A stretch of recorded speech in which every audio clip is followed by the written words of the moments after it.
It's another day and another TS Classic review, and this time we're going back to look at one of the more obscure LNER steam locomotives, namely the P1 class 282.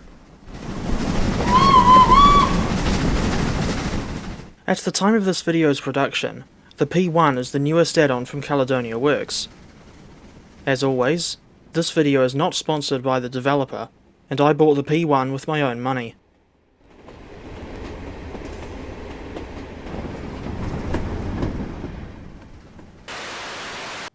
The P1 was designed by Nigel Gresley and built at Doncaster Works in 1925, but curiously, only two examples of this class were ever built, numbers 2393 and 2394. The 282 Mikado wheel arrangement was a very rare thing on standard gauge British steam locomotives, with the only other 282 classes being the LNER P2 and Great Western Railway 7200. The latter was a tank engine modified from 4200 and 5205 class 280s.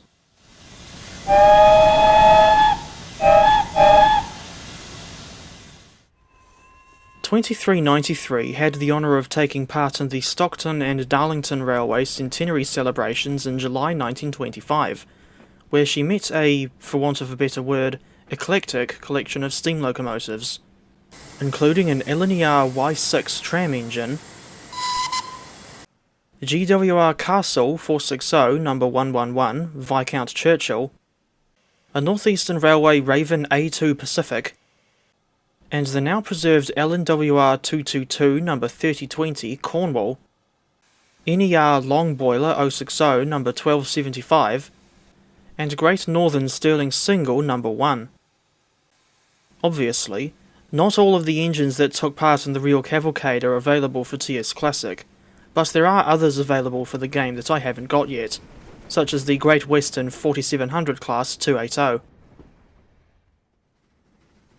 While we do have a Steam-era version of the Shildon to Darlington section in TS, as part of the Weardale and Teesdale route, this depiction is set in the 1950s, as opposed to 1925. These days, the National Railway Museum has a second site at Shildon, but the main line has been significantly rationalised to the point where it's just a single track now, and trains coming from Darlington can only go as far as Bishop Auckland. On a personal note, I'll be visiting the NRM's Shildon site sometime in 2025, but not on the exact 200th anniversary of the S&DR's opening.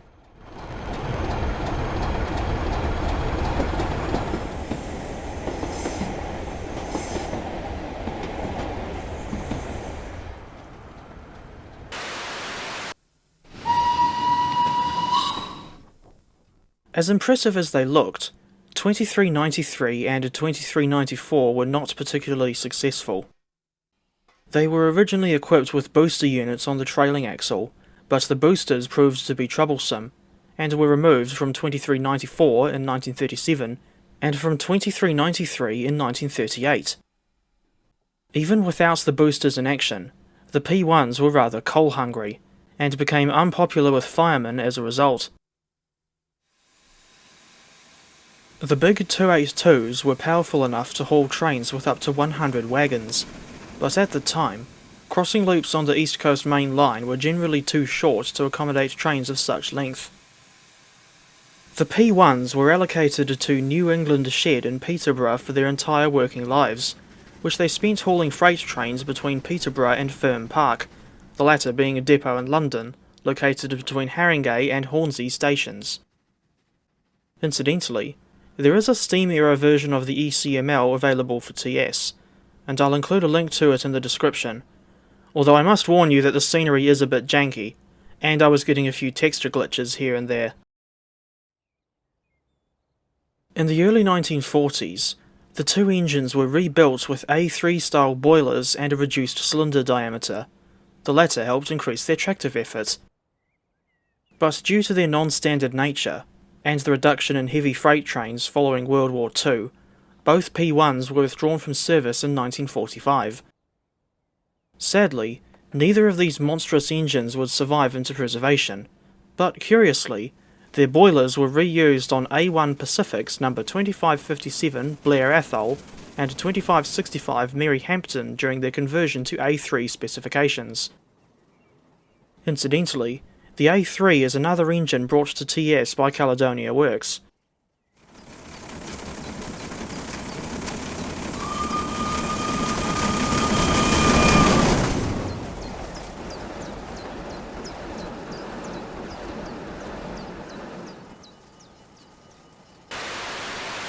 The LNER P1 add-on was released on the 2nd of January 2025. She's available to purchase from CW's website for £17, or $39.86 NZD.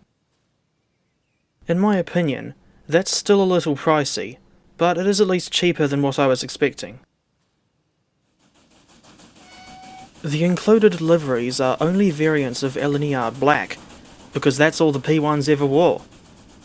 You get 1925 to 1928 lined black, then 1928 to 1937 unlined black, 1937 to 1941 unlined black, with the booster removed, and 1941 to 1945 wartime black.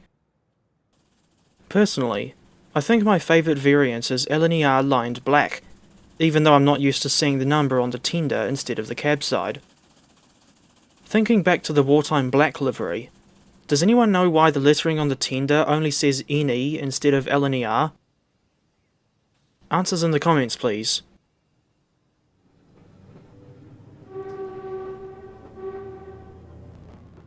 As for the modelling, there's not a whole lot I can say about it, aside from noting that it's done to CW's usual high standard.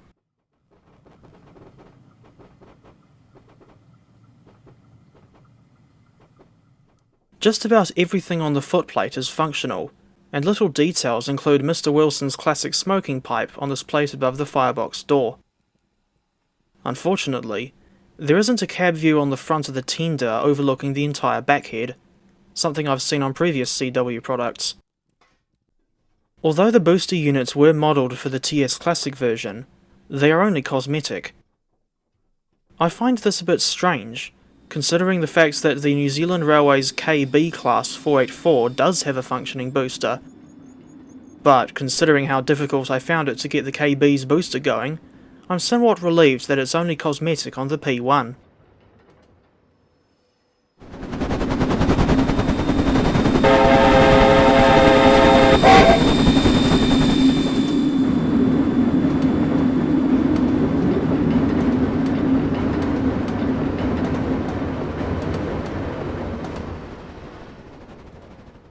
Besides the P1 locomotive herself, the add-on also comes with the LNER 20-ton Toad D brake fan.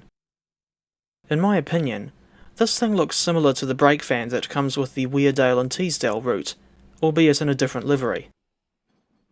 As is often the case with CW products, the P1 doesn't include any scenarios, but she does have quick drive consists. The requirements for said consists are 6 wagon packs available on CW's website. More details on the specific packs required can be found in the manual. As for what this locomotive is like to drive, it kind of depends on whether you're in simple or advanced mode. You can press Ctrl A to toggle simple mode on or off, and I usually drive the engine in advanced mode, but each to their own. In any case, another thing I don't like about the P1 is that she doesn't fully support driving via the F4 heads-up display, and to be honest, I prefer using the Fisher-Price toolbar, but again, each to their own. And in the manual, you'll find instructions on how to drive the P1. This engine wasn't as quick off the mark as I was expecting, although that may be realistic for all I know. I first noticed the slow acceleration when I took 2393 on a test run from March to Whittlesea, and during that run, I couldn't get the locomotive to go any faster than 44 miles per hour, despite being on straight and level track. As far as I can tell, the sound set on this locomotive was made up with recordings from the preserved A3 Pacific, and if that's the case, then it's understandable given the lack of P1s in preservation. As expected from a 3-cylinder engine, She has a distinctive exhaust beat of 6 chuffs per wheel rotation instead of the usual 4.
At the end of the day, I think the LNER P1 is yet another good add-on from Caledonia Works, but she's not without her downsides, to be honest. For the most part, I still enjoy driving this locomotive, although I prefer faster passenger trains over the slower freights for which she is more suitable. In any case, I think the P1 deserves a 7 out of 10.